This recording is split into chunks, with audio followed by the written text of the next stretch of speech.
SSC staff selection commission, आप सभी ने नाम काफी सुना होगा। एसएससी और अपर डिवीजन क्लर्क की यानी कि यूडीसी की पोस्ट के लिए डिपार्टमेंटल एग्जाम्स के लिए नोटिफिकेशन जारी हो गया है, जो मौका काफी लंबे समय से था। अगर आप पहले से किसी सरकारी विभाग में काम कर रहे हैं, काम करना चाहते हैं, एसएससी के साथ जुड़ने का प्रमोशन चाहते हैं, तो यहाँ इस वैकेंसी में किस्मत आपकी बदल सकती है। ये एक लिमिटेड डिपार्टमेंटल कॉम्पिटिटिव एग्जामिनेशन है, जिसे एलडीसीई कहा जाता है।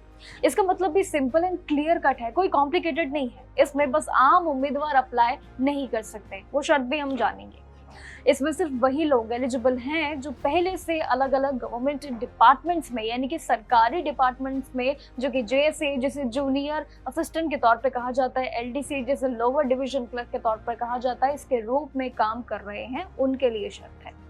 इस पूरी रिक्रूटमेंट एग्जाम के आयोजन जो कि जुलाई अगस्त 2026 में ही दोनों महीने में दिल्ली एनसीआर में किया जा सकता है।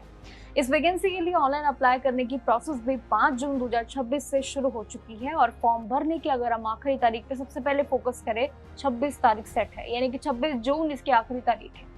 अगर आपने इसमें अप्लाई करना है, भाग लेना चाहते हैं, तो आपको सबसे पहले एसएससी की ऑफिशियल वेबसाइट पे जाना होगा। वेबसाइट पे जाइएगा ssc.gov.in पे। उसके बाद लॉगिन करने के बाद अपनी पर्सनल डिटेल्स जैसे कि आपकी एजुकेशन क्वालिफिकेशन, आपकी करंट जॉब क्या है, ये सभी स्टेटस आपसे मांगे जाएंगे। ये जानकारियां महत्वपूर्ण होंगी। इसी के साथ ही फोटो, सिग्नेचर और जरूरी डॉक्यूमेंटेशन भी अपलोड कर देना। जैसे जैसे आपसे मांगा जाएगा ऑनलाइन फॉर्मेट में, वैसे वैसे अपलोड कर देना। अब बात आती है योग्यता यानी कि एलिजिबिलिटी। अलग अलग विभागों में हिस्से के जरूर इस बार बांटे गए हैं, यानी कि एक्सपीरियंस जहां पे सबसे ज्यादा मांगा गया है। जैसे कि सेंट्रल पासपोर्ट ऑर्गेनाइजेशन की बात करूं तो यहाँ पे ग्रेजुएशन के साथ साथ यहाँ पे जूनियर पासपोर्ट और असिस्टेंट के पद के अनुसार 6 साल की सर्विस होनी चाहिए। 6 साल या मायने रखते हैं। और आर्म फोर्स की बात करूं जिसमें हेडक्वार्टर जो कि रेल बोर्ड और सीवीसी इलेक्शन कमीशन और सेंट्रल, अगर बात करो इसमें सीएटी की तरफ से, तो ये एनटीआरओ और एमएसएमई की मिनिस्ट्री जैसे विभागों में बहुत काम आएगा। इसमें एलडीसी और जेएसए के पद पे काम करने का मौका मिलेगा और 5 साल की रेगुलर सर्विस भी मिलेगी, तो क्या बुरा है। और कुछ डिपार्टमेंट तो ऐसे हैं जिसमें टाइपिंग पास होना जरूरी है, जहाँ पे एज लिमिट भी तय है, यानी कि 45 से लेकर 50 साल, बिल्कुल आम बात नहीं है।